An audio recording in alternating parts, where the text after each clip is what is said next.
Tere! Mina olen Külli Johanson ja töötan Maaeluministeeriumi toiduohutuse osakonnas. Tänane loeng koosneb 2 osast. Esimeses osas tuleb juttu kohustuslikust toitumisalasest teabest ja lisaks täiendavast toitumisalasest teabest, mida võib esitada vabatahtlikult. Loengu teine osa keskendub täielikult vabatahtlikule teabele, sest räägin toitumis- ja tervisalastest väidetest. Väidetega võib tuua esile toidu erilisi omadusi, kuid nendega ei või tarbijaid eksitada. Eriti täpselt on reguleeritud toitumis- ja tervisealased väited. Nüüd läheme edasi toitumisalase teabe esitamise nõuetega. Toitumisalane teave hõlmab energiasisalduse ja teatud toitainete esitamist ning see on reguleeritud Euroopa Liidu määrusega 1169 aastast 2011. Toitumisalane teave on kohustuslik alates 2016. aasta lõpust. Kohustuslik toitumisalane teave hõlmab siin tabelis toodud teavet. See esitatakse 100 grammi või 100 milliliitri kohta. Energiasisaldus tuuakse välja nii kilojaulides kui kilokalorites. Kui ruum seda võimaldab, tuleb teave esitada tabelina, paigutades numbrid üksteise alla. Kui tabeli jaoks ruumi ei jätku, võib andmed esitada üksteise järel. Kuna soolakogus saadakse naatriumi põhjal, siis võib juhtuda, et mõnede toodete puhul, kuhu soola ei ole lisatud, aga mis sisaldavad naatriumi, tuleb toitumisalasesse teabesse ka soolana mingi kogus, näiteks 0,1 grammi. Sel juhul võib lisada lause: soolasisaldus tuleneb ainult loodusliku naatriumi olemasolust.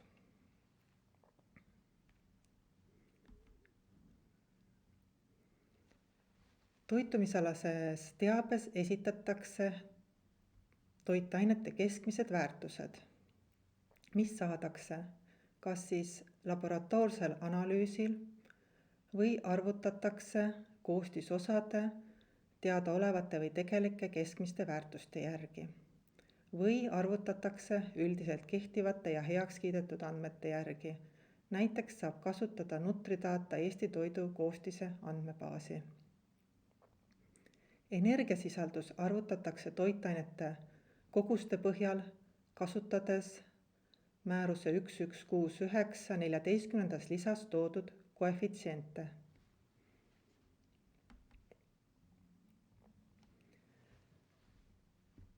Kohustusliku toitumisalase teabe sisu võib täiendada vaid kindlate toitainetega. Loetelu on toodud määruse 1169 lisas 15. Loetelu on kindlas järjekorras. Rasvad, millest küllastunud rasvhapped ja nii edasi. Esimesel kohal on kindlasti energiasisaldus, mis esitatakse nii kilojaulides kui kilokalorites. Loetelusse saab lisada kiudaineid, kuid suhkru järel ei saa näiteks esitada laktoosi kogust, kuid laktoosi koguse saab esitada tabeli lõpus.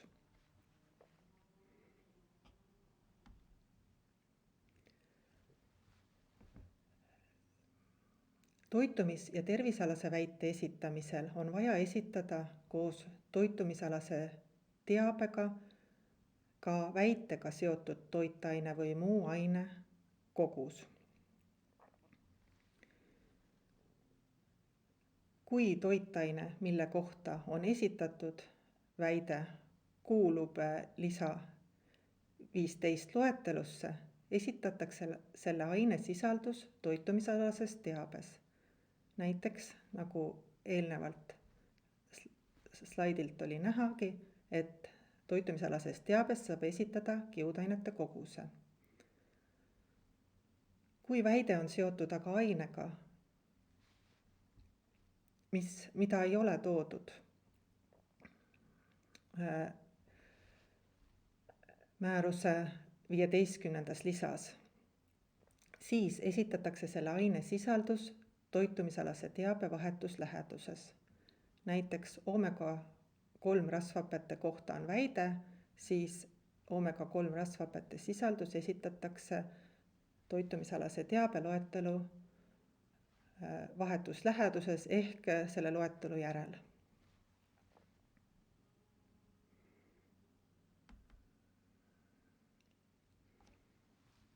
Esitada saab vaid neid vitamiine ja mineraalaineid, mis on koos võrdluskogustega esitatud määruse 13. lisas ja mida on toidus vähemalt märkimisväärses koguses ehk 15% võrdluskogusest, jookide puhul 7,5% võrdluskogusest ja 15% võrdluskogusest, kui pakendis on ainult üks portsjon.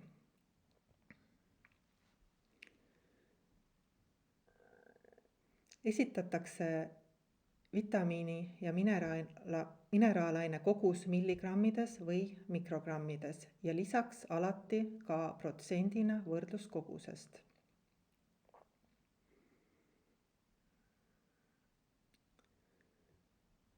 Märkimisväärsed kogused leiate määruse 13. lisa A osa punktist 2. Ja siin on ka toodud üks näide, et vitamiin D on 0,75 mikrogrammi ja see on siis 15% võrdluskogusest.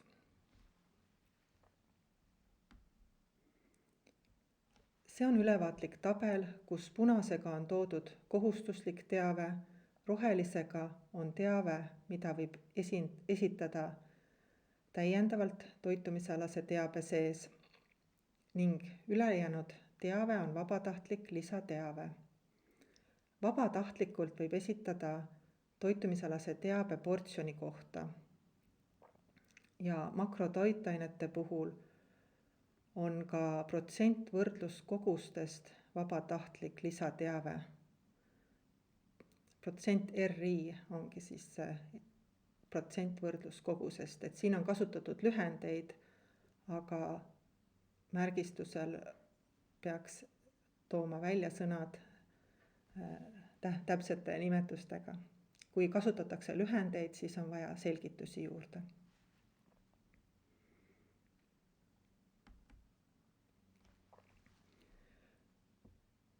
Makrotoitainete võrdluskogused on toodud määruse 13. lisas, aga makrotoitainete puhul võis siis protsendid võrdluskogustest esitada vabatahtlikult, et see ei ole kohustuslik teave.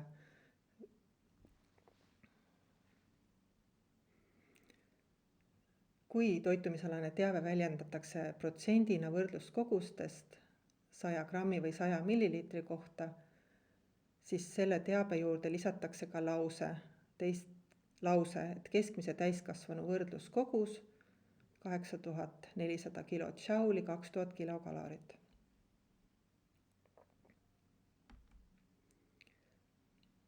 Toitaineid, mida on väga väikeses koguses, võib esitada nullidena või need võetakse toitumisalase teabe loetelust välja, kuid siis lisatakse tabeli alla näiteks lause, sisaldab väheolulisel määral süsivesikuid ja suhkruid.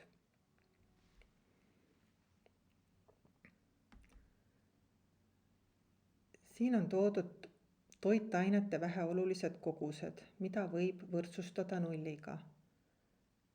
Ja need väheolulised kogused on kirjas hälvete juhendis.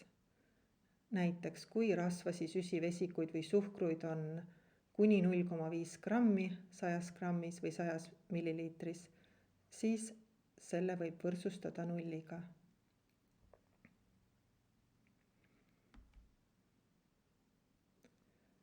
Hälvete juhendis on ka soovitused, kuidas saab numbrilisi väärtusi ümardada. Kui makrotoitainete näiteks rasvade kogus on üle 10 grammi, siis ei pea komakohti esitama. Väiksema sisalduse puhul antakse ka üks koht peale koma. Vitamiinid ja mineraalained ümardatakse sõltuvalt ainest, kas 3 või 2 tüvenumbrini. Määruse 1169 5. lisas on toodud erandid, millal ei pea toitumisalast teavet esitama. Näiteks on erandiks töötlemata tooted nagu mesi ja hahupähklid. Samuti vesi, maitsetaimed, vürtsid, kohvi, tee ja ka alkohoolsed joogid ehk joogid, milles on etanooli üle 1,2%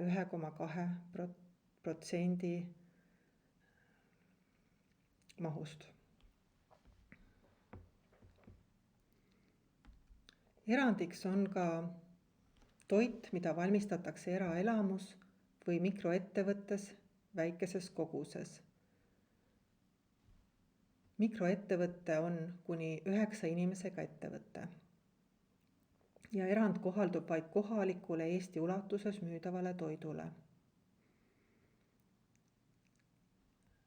Vaatamata sellele võib vabatahtlikult loomulikult esitada toitumisalase teabe, kui te seda soovite ja tõenäoliselt tarbija ka on harjunud nägema pakendil juba toitumisalast teavet.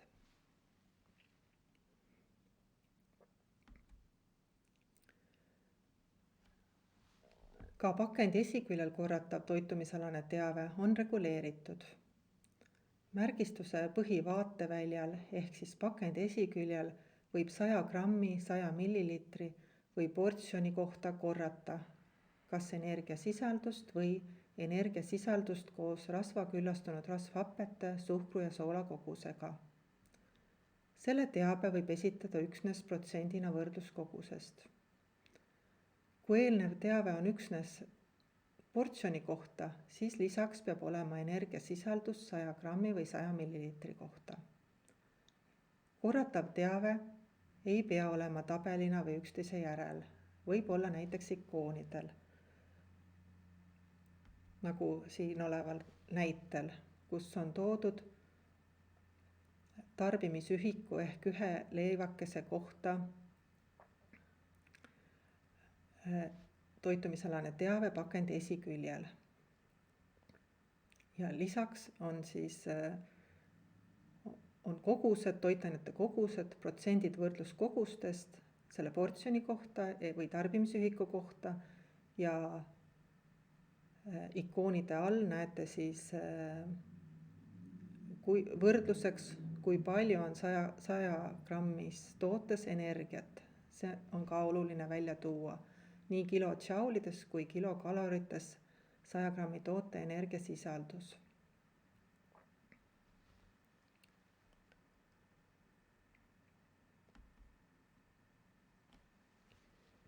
Toitumisalase teabe kohta leiate juhendeid Maaeluministeeriumi kodulehel. Kui te lähete toiduohutuse rubriigi alla ja sealt edasi märgistamise ja valite toitumisalase teabe. Sealt leiate näiteks hälvete juhendi ja ka komisjoni küsimuste-vastuste dokumendi, mis on eestikeelne dokument. Nii palju siis toitumisalasest teabest. Edasi läheme toitumis- ja tervisealaste väidete teemaga. Toidus võib esineda looduslikult või toidule lisatakse mitmesuguseid aineid, nagu vitamiinid, mineraalained, valgud, kiudained, millel on teatav toitumisalane või füsioloogiline mõju inimese tervisele. Ja sellele mõjule viitamiseks on võimalik esitada toitumis- ja tervisealaseid väiteid. Toitumis- ja tervisealaste väidetega saab tootja oma kaupa esile tõsta ja saab omistada toidule positiivset mainet, kuid need väited on Euroopa Liidu määrustega reguleeritud.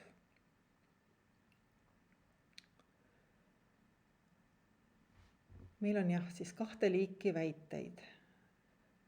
Toitumisalane väide on vabatahtlik sõnum, mis väidab, et toidul on teatud kasulikud toitainelised omadused. Oluline on, et pakutaval toidul oleks need kasulikud toitainelised omadused, see tähendab, et toit peab vastama teatud kriteeriumitele, mis on toodud Euroopa Liidu määruses 1924. Kasutada saab vaid määruse 1924 aastast 2006 lisas toodud toitumisalaseid väiteid.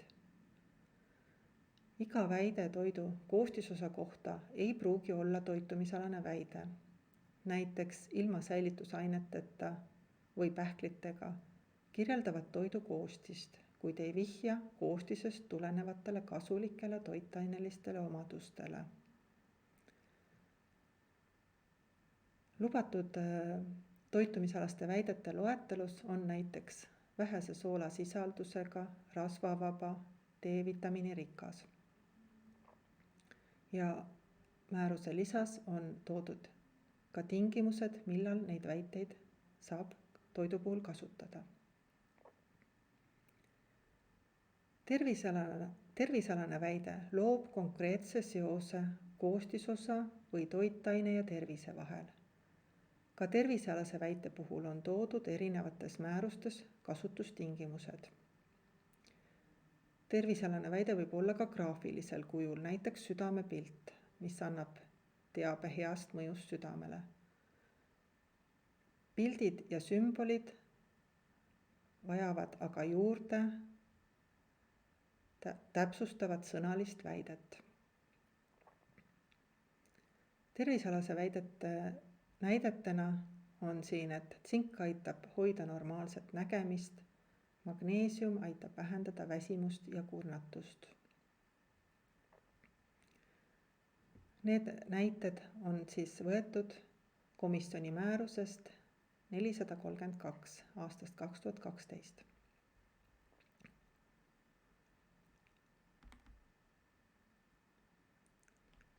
Väidete esitamise raammäärus on määrus 1924. Lubatud tervisealaste väidete loetelu ehk artikkel 13 funktsionaalsed väited on määruses 432 2012. Kõik käitlejad võivad seal toodud väiteid kasutada. Kui sellest loetelust võtate mingi tervisealase väite, siis peab kinni pidama lubatud väite sõnastusest ja selle kasutustingimustest. Kui lubatud väidete loetelus tervisealast väidet ei ole, aga soovite seda ikkagi esitada, siis uuele tervisealasele väitele saab taotleda luba määruse 353 2008 kohaselt.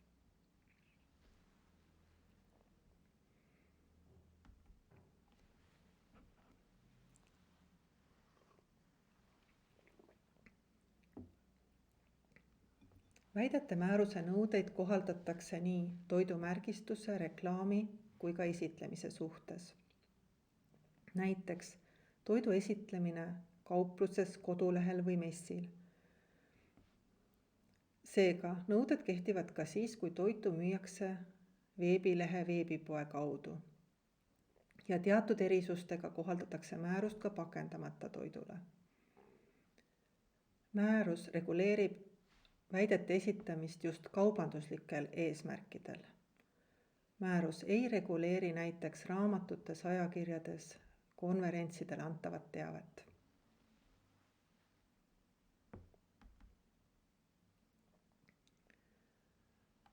Toitumis- ja tervisealased väited peavad olema tõenduspõhised ehk teaduslikult põhjendatud.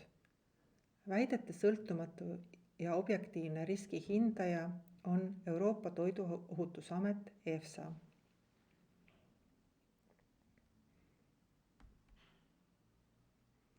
Väidete üldtingimused on toodud määruse 1924 ehk raammääruse artiklis 5.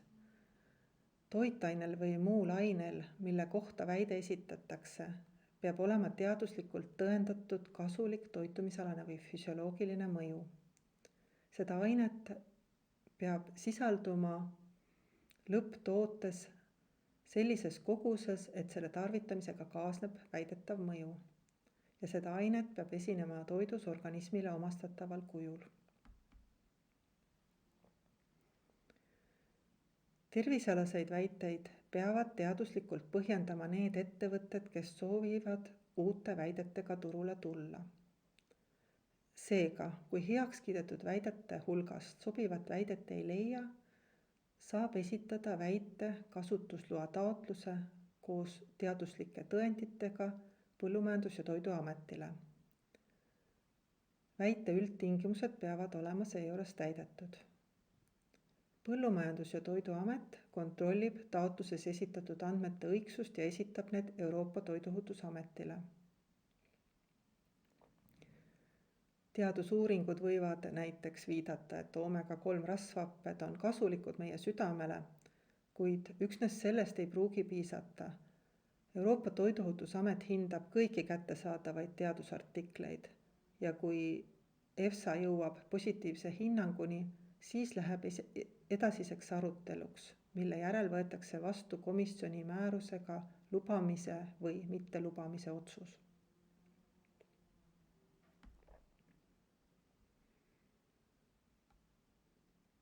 Komisjoni õigusakti kantud väidet võivad kasutada kõik ettevõtted, kuid jälgima peab järgmisi aspekte.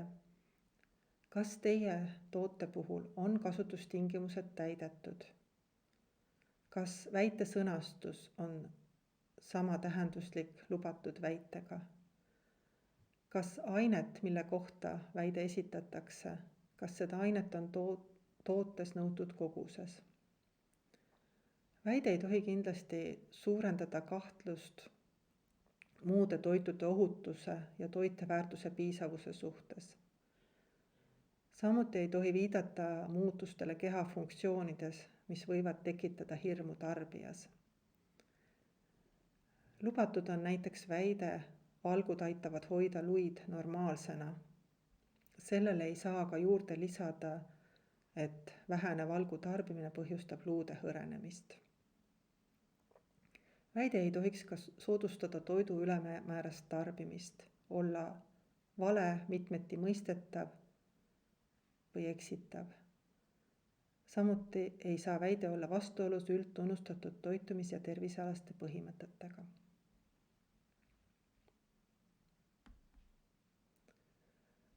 Alkohoolsetel jookidel on tervisealased väited keelatud, sest oleks ju eksitav luua seost kasuliku tervisemõjuga. Toitumisalastest väidetest on lubatud vähesele alkoholisisaldusele viitavad väited või alkoholi ja energiasisalduse vähendamisele viitavad väited.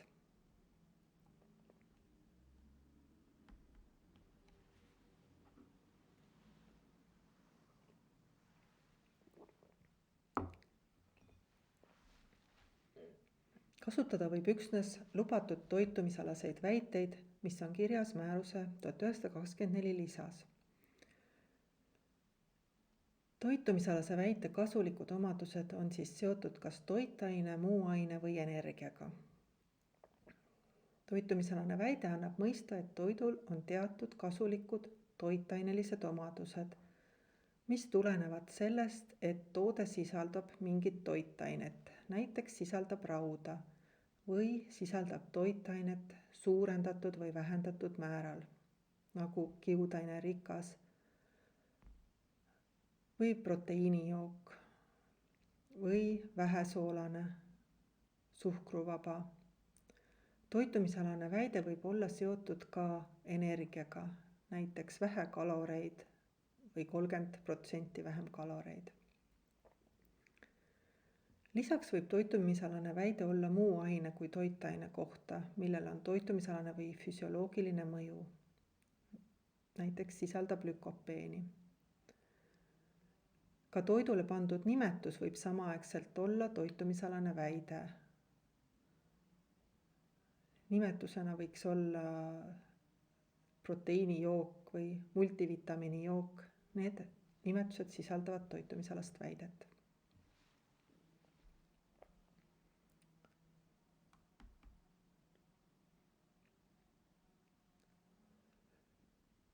Kasutada lubatud toitumisalased väited ja nende kasutustingimused on siis toodud määruse 1924 lisas. Ja mõned näited on ka siin, näiteks rasvavaba saab esitada, kui toode ei sisalda üle 0,5 grammi rasva. 100 grammi või 100 milliliitri kohta. Kui sobivat väidet määruse lisas ei ole, ei saa väidet esitada. Näiteks ei ole määruse lisas väidet kolesteroolivaba.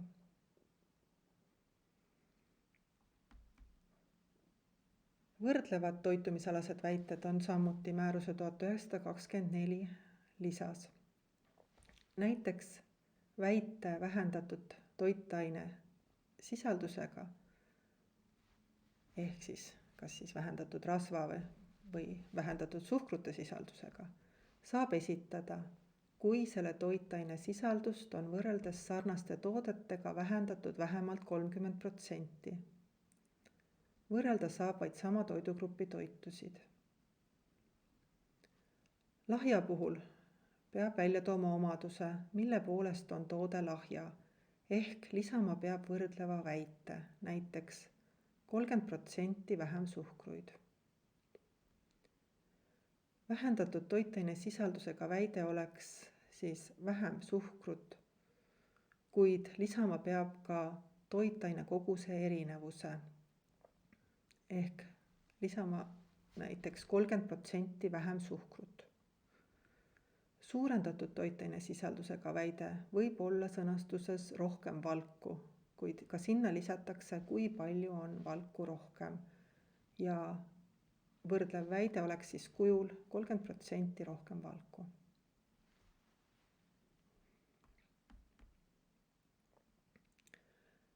Siin on toodud üks näide arvutuskäigu kohta, kuidas saab esitada siis toitumisalast väidet. Kui soovitakse kasutada väidet kõrge C-vitamiini sisaldusega, siis selle väite tingimus on, et C-vitamiini peab olema 2 korda rohkem kui vitamiini allikas tingimuses. Vitamiini allikas tingimus on, et tootes peab olema vähemalt märkimisväärses koguses C-vitamiini. Märkimisväärne kogus on 15% võrdluskogusest ehk 15% 80 milligrammist ja see võrdub 12 milligrammiga. Kuna algne tingimus oli, et peab sisalduma 2 korda rohkem kui vitamiini allikas, siis 24 milligrammi on vajalik kogus väitele kõrge C-vitamiini sisaldusega.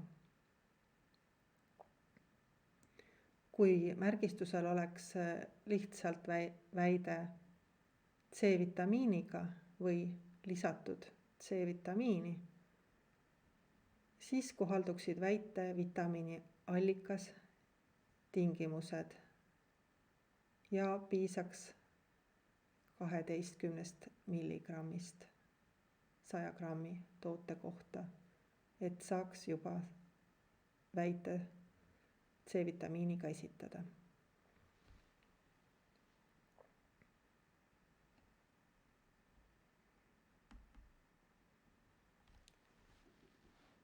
Edasi toitumisalase väite sõnastusest, et väide ei pea olema täpselt sama sõnastusega, mis on toodud määruses, kuid see peab olema tarbija jaoks sama tähendusega.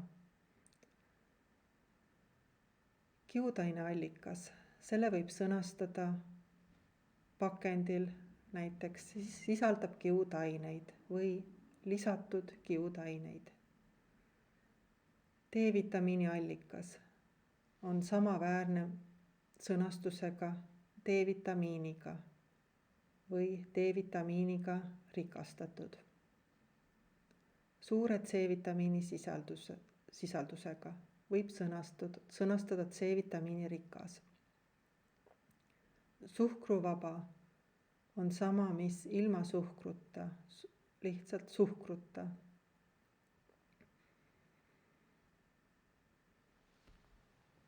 Vitamiini või mineraaltoitaine allika tingimusi kohaldatakse ka siis rikastatud või lisatud sõnastuse puhul.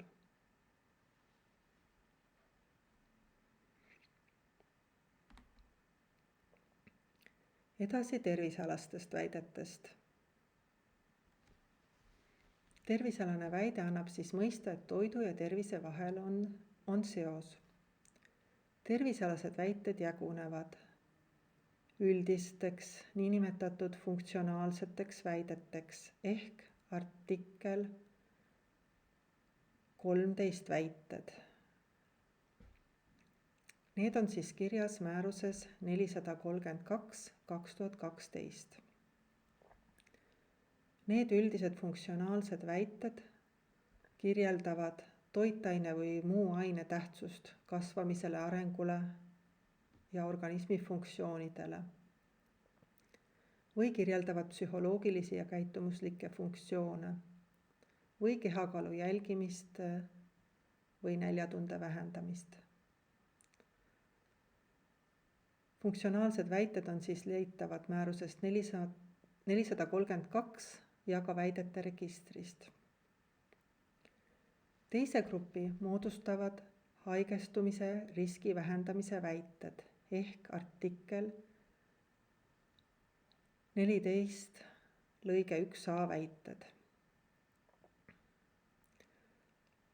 Haigestumise riski vähendamisele viitav väide annab mõista, et toidugrupi toidu või ühe selle koostisosa tarbimine vähendab oluliselt mõnda haigusesse haigestumise mõnda riskitegurit. Sellised väited võetakse vastu eraldi määrustega, kuid kõige hõlpsamini on need leitavad väidete registrist. Lisaks on meil veel laste arengule ja tervisele viitavad väited, mis on siis teisisõnu artikkel 14.1b väited. Need võetakse samuti vastu eraldi määrustega ja on leitavad väidete registrist.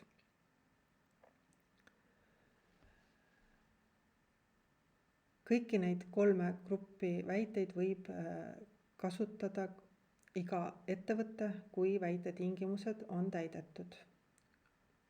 Ainuke grupp on siis 4. grupp ehk uutel teaduslikel andmetel põhinevad väited, artikkel 13.5 väited, mis saavad kasutusloa 5 aastaks ainult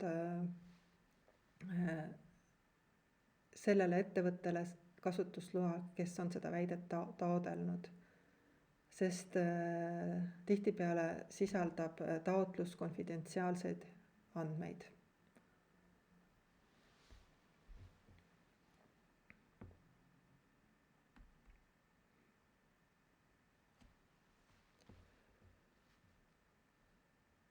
Täpsemalt veel haigestumise riski vähendamise väidete kasutamise puhul on vajalik lisada lisateave, mis ütleb, et väites viidatud haigusel on mitmeid riskitegureid ning ühe riskiteguri muutmisel võib, aga ei pruugi olla kasulikku toimet. Selline lisateave on artikkel 14.2 nimetatud ja see tuleb ka esitada pakendil. Haigestumise riski vähendamise väited võetakse siis vastu eraldi määrustega ja need on leitavad väidete registrist. Oluline on meeles pidada, et toidu puhul ei tohi kasutada meditsiinilisi väiteid. See tähendab, et ei tohi omistada inimeste haigusi vältida aitavaid, ravivaid või leevendavaid omadusi ega viidata kehakaalu vähendavale toimele. Toidalase teabega me ei väljenda rahvameditsiini tarkusi. Näiteks ei saa väita, et rahvameditsiinis on kasutatud mingi haiguse leevendamiseks, et toit ei ole meditsiin. Ei saa kasutada väiteid, et viiruste vastane hea akne korral ravib üht või teist haigust.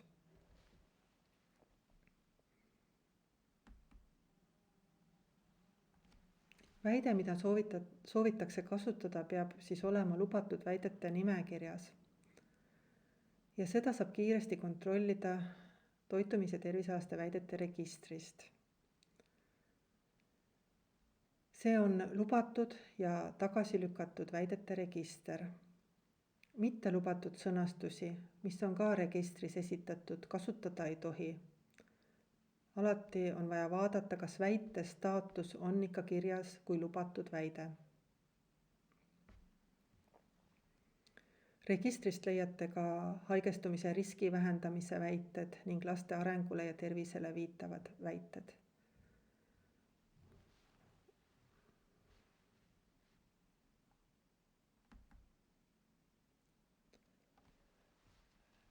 Register näeb siis välja sellisel kujul.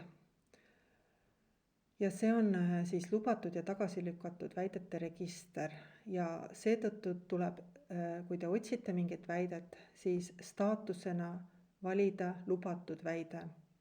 Ja mina otsisin siin artikkel 14.1a väidet ehk haigestumise riski vähendamise väidet. Ja esimene kirje tuli odra beetaglükaani kohta. Ja kui me soovime näha väite eestikeelset sõnastust, siis läheme edasi komisjoni määruse peale, kus saab valida määruse eestikeelse teksti ja leiab siis lubatud väite sõnastuse eesti keeles.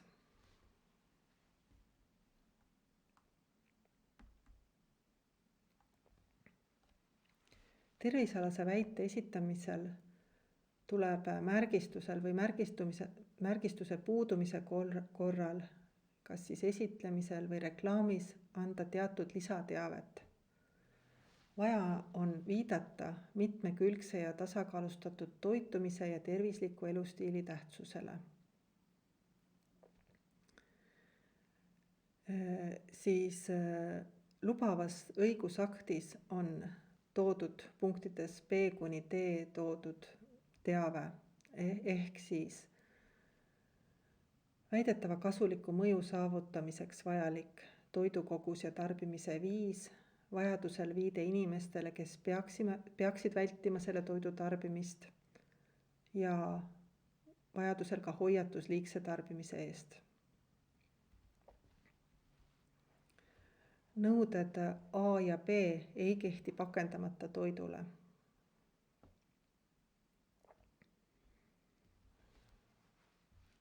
Ehk siis pakendamata toidu puhul on vaja ainult lisateabena anda C ehk vajadusel viide inimestele, kes peaksid vältima selle toidu tarbimist ja D ehk asjakohane hoiatus liigse tarbimise eest. Kui see on lubavas õigusaktis niimoodi kirjas.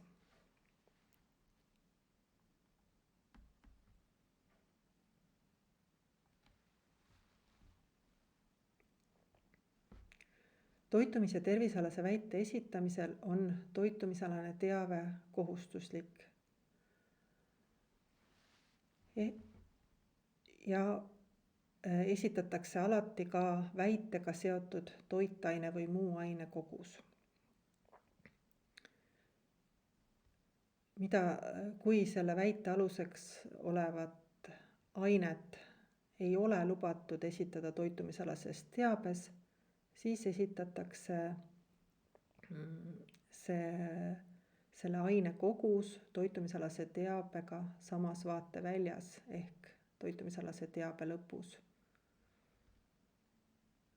Näiteks omega-3 rasvhapete või beetaglükaani väite puhul esitatakse nende kogused toitumisalase teabe lõpus, et kui palju siis neid aineid toode sisaldab.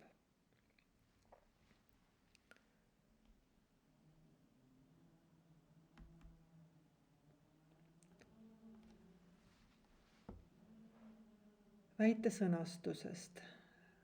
Väidet tohib kasutada vaid selle toitaine, aine või toiduga seotult, mille kohta väide on loa saanud, mitte automaatselt toidu kohta, mis seda toitainet või ainet sisaldab.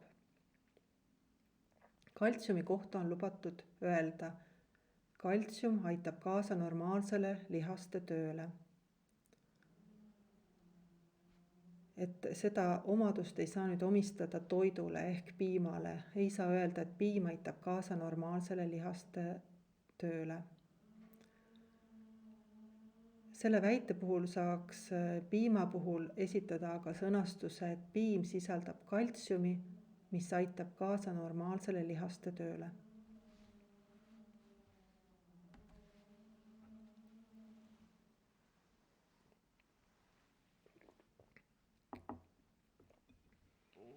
Sõnastust võib veidi muuta, kuid see peab jääma siiski sama tähenduslikuks.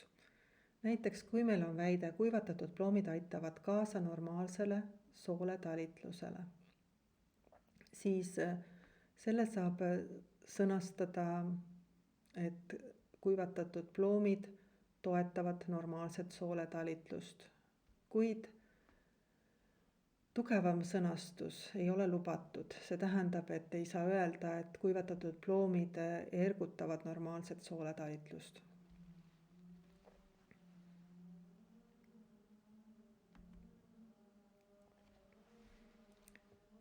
Registrist ei leia praegu artikkel 13 funktsionaalseid väiteid taimede ja kofeiini kohta, kuna nende hindamine jäi pooleli.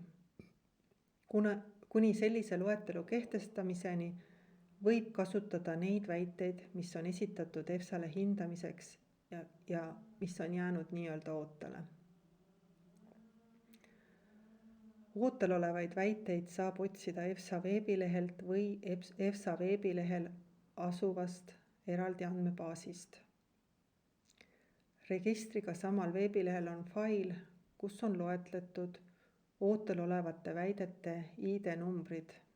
See võimaldab kontrollida, kas väidet võib kasutada. Taimsete väidete näiteteks oleks, et kummelil on antioksüdantsed omadused või mustpipar on hea seedimisele. Et need on siis esitatud küll EFSA-le hindamiseks, kuid need väited on jäänud ootele ja neid iseenesest võib kasutada.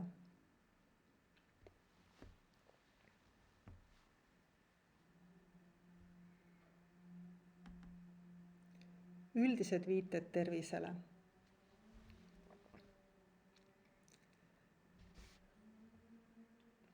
Üldiseid viiteid toidu ja tervise vahelisele kasulikule seosele, näiteks siis tervislik või hea sinu kõhule või aitab südame korras hoida, võib esitada üksnes koos konkreetse lubatud tervisealase väitega.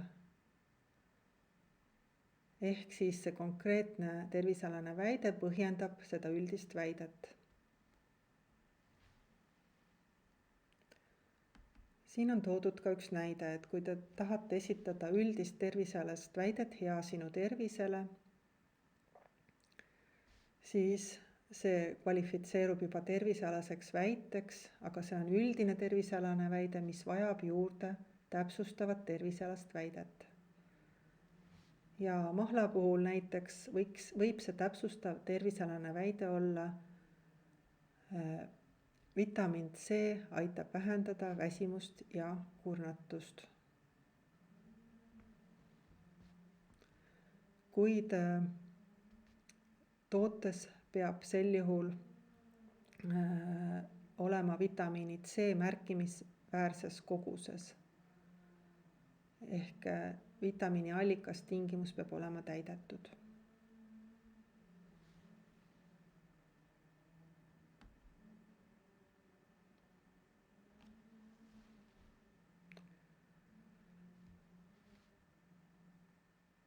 Toote nimetus võib olla ka tõlgendatav kui toitumis- või tervisealane väide. Multivitamiini, see on toitumisalane väide.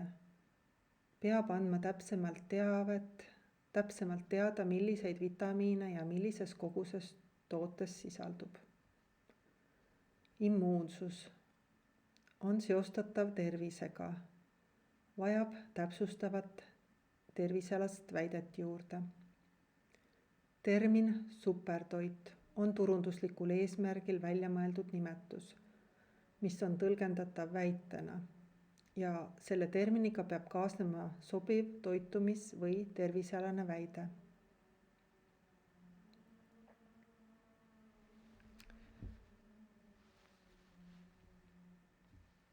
Väidete määrus kohaldub ka kaubamärkidele, välja mõeldud nimetustele ja tootemargi nimetustele, mis on tõlgendatavad toitumis- või tervisealase väitena.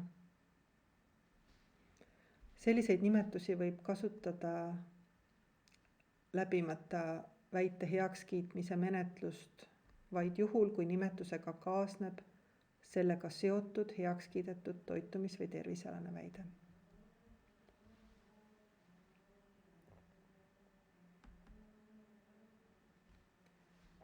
Nimetust probiootiline või väidet sisaldab probiootikume ei ole lubatud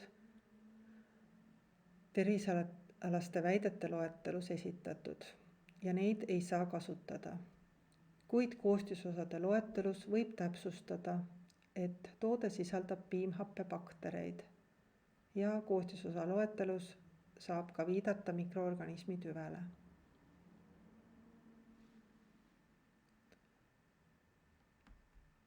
Lõpetuseks võiks öelda, et käitleja vastutab tema poolt esitatud teabe eest ja käitleja kasutab üksnes heakskiidetud väiteid kooskõlas väidete määrusega ning kasutab väite sõnastamisel võimalikult sarnast sõnastust heakskiidetud väitele. Et need oleks siis need põhitingimused ja sealt edasi siis vaadata määrust ja vaadata juhendeid, abimaterjale. Näiteks Maaeluministeeriumi kodulehel on Eesti juhend määruse 1924 kohta, samuti on seal ka komisjoni juhend selle määruse kohta. EFSA juhendid tervisealase väite loa taotlemise kohta on leitavad EFSA kodulehel ja väidete register on Euroopa Komisjoni kodulehel, kuid lingid nendele on toodud ka meie Maaeluministeeriumi kodulehel. Sellele registrile on seal link ja need juhendid on Maaeluministeeriumi kodulehelt leitavad. Euroopa Liidu õigusakte on kõige lihtsam otsida EURLEX andmebaasist, kuid selle puhul juhin tähelepanu, et kui te valite määruse, näiteks määruse numbri 1924 ja panete aasta 2006, et kui te selle otsingu teete, siis te peate valima kindlasti viimase konsolideeritud teksti ehk teksti, kuhu on muudatused juba sisse viidud, et te saaksite määruse viimase versiooni.